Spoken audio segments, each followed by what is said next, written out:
notable notation of note that happened over the weekend. I do like notable notes. And that is that Trey McNutt, who was a coveted 5-star safety that Oregon was targeting, he actually chose Oregon over the weekend. He said, yes, I am coming to Eugene. I think they're second 5-star in this class. He is from top safety in the country, I believe. Shaker Heights, Ohio. Kind of interesting. You get a 5-star safety from Ohio State's backyard, and you're pulling him out to Oregon. And he had previously favored Ohio State. Yeah. He joins Oregon after strongly considering Ohio State, USC, Texas A&M, and Florida. Yeah. He says, we're going to Eugene, man. Just their staff and their program, it fits me. What their program is about is what I want to be about. They want to be great in that program. And the people around the program, they're all great people.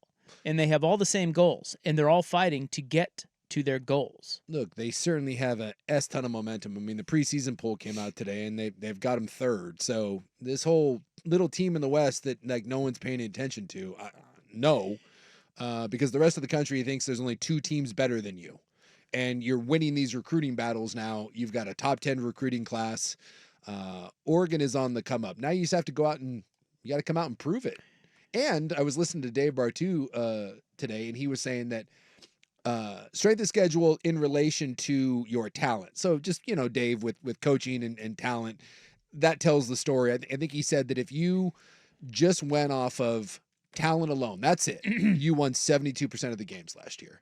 And so from a talent to schedule standpoint, Oregon has the 5th easiest in the country.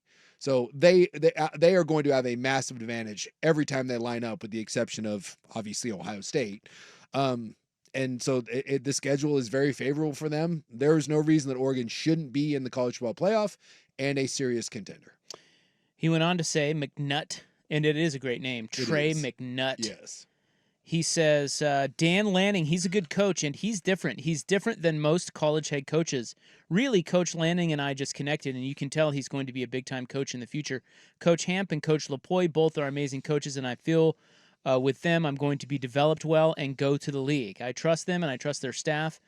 I'm just ready to work with them. All right, well, there you go. By the way, I'm guessing that same thing gets said about every coach that when you sign with them, but Lanning's certainly making a no mention of NIL, making an impact. How about that? Well, this is where I'm kind of at with the whole NIL thing. Talking to enough people, look, Oregon's not losing kids because of NIL, but if you think that they're getting kids simply because of NIL, then they would get every kid. Because Ohio State's not losing kids because of NIL either. They have an equal budget in that term. There's essentially an unlimited war chest for all of these schools. Yes, you're not going, and by unlimited, it just means that if you need the money, it's going to be there. But you are not offering every kid $10 million. But you are going to be competitive with your offer with every school. The same as Alabama, the same as Georgia, the same as Ohio State. Oregon is operating on that. No one is going to outspend Oregon for, well, maybe you do offer a kid a few more shekels for each individual. But, from a overall class and when the money is needed, Oregon's going to be there. But you can't just buy a team. Texas A&M tried it, didn't work. And if that was the case, Oklahoma State would be better. There's lots of places with big budgets, and it doesn't necessarily mean success. And that is a pet peeve. And I'm not even an Oregon guy. It just bothers me when people use that as an excuse for why Oregon is having success, because they're buying kids. They're fighting for clicks, we're fighting for wins. Of course they're buying kids, just like every other school has. And it's the schools that have always bought kids that are most mad about it. Yeah, stuff just that is a giant pet peeve that I have. By the way, USC is trying to buy kids and it's not working because no one wants to go there apparently. Isn't that funny that like Lincoln Riley has kind of become like just a few years ago, Lincoln Riley was Heisman Trophy winner. You want to come play quarterback, this is where you go.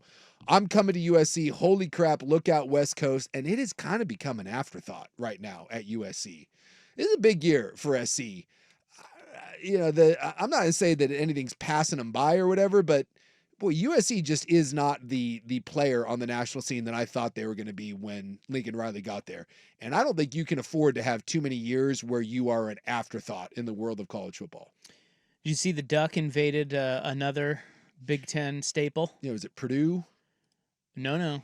I saw him at Purdue. He was at Illinois too. He's been all over the place this weekend. Yeah, that He damn had like duck's 4 or 5 everywhere. stops. He was on McAfee's show today too. Well, that's where I was going. Oh. Yeah, I saw him. He was on the Pat McAfee show, dropping dimes. which was tough because it's a radio and television show, and the duck does not speak. No, but I did see him throwing a ball, which was kind of impressive because he's got those big, giant mascot hands. I don't know how, the grip on it, but, he's slinging that rock. McAfee called him Puddles, and he didn't like that. No.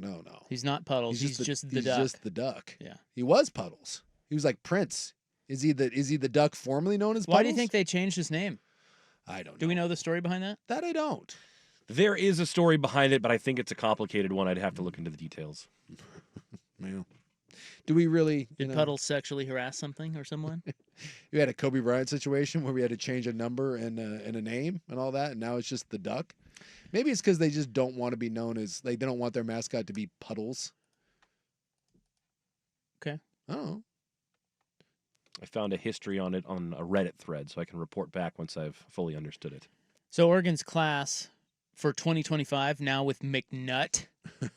Now with extra McNuts in this class. They jump from 11th to 6th Oh, with the signing of this safety. all right. Well, that's a big deal.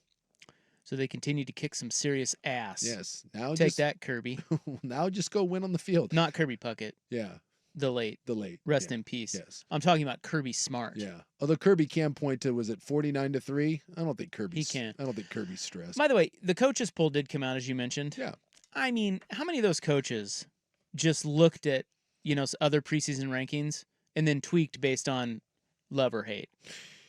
Come on. How many coaches actually looked at that poll? Well, there wasn't a poll. That's what I'm saying. Like this is the first preseason coaches poll that came out Yes. today.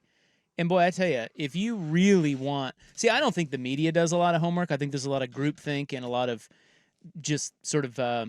Well, it's not all the coaches that vote. There's an SID and stuff that votes for that. Well, it's supposed to be the coaches, but most of the coaches don't care, and they punt it to somebody else. They hand it off. Yeah. But I'm talking about like in the media poll, which we take a little bit more seriously. Those guys, half of them don't have a clue. The other half don't watch 75% of the teams. Some of the people know what they're talking about, but for the most part, it's a lot of groupthink and a lot of like just basic. Yeah. How did you do last year? How many returners do you have? Where are you at in the? And they don't in the even probably recruiting do that rankings? much research. But with coaches, it's even worse. They don't. I mean, they know, but they also don't care enough to really rank. No. So Like if you that's not want- something they want to sit down and do. If you're wondering, Georgia comes in at number 1, shocker, 46 first place votes. Ohio State got 7 first place votes. They're second. Then Oregon. Texas did get a first place vote. They're 4th. And then you go Bama, Ole Miss, Notre Dame, Michigan, who also got a vote for some reason.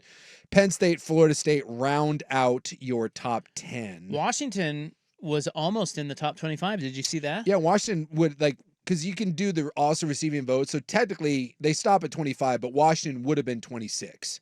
They were just a few. I guess it was more than a few, but they were behind Iowa. And then I'm looking through if there was anyone else. West Coast. USC's in there. USC came in at 23rd. Utah is 13th. They're in the Big 12 now, and they're the preseason favorite to win the Big 12.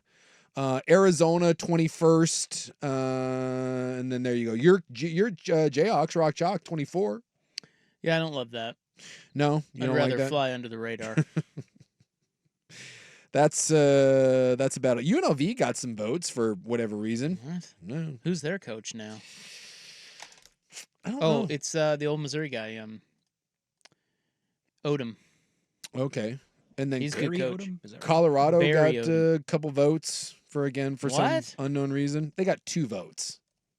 So whatever that's worth. So Still, one- whoever voted should be fired. One from Dion. One from Dion and one from I don't know I someone. think you that can't is- vote for yourself. Is Dion's friend? You can't? I think you're not allowed to. Well, anyway, I think you do. Look. Yeah, you can vote for yourself. the coaches can? poll is stupid. Yeah, it doesn't matter. No one cares, and No. neither do the coaches who No. vote on it. But if you're wondering, yeah, a lot of teams in the Big Ten and a lot of teams in the SEC. Just FYI.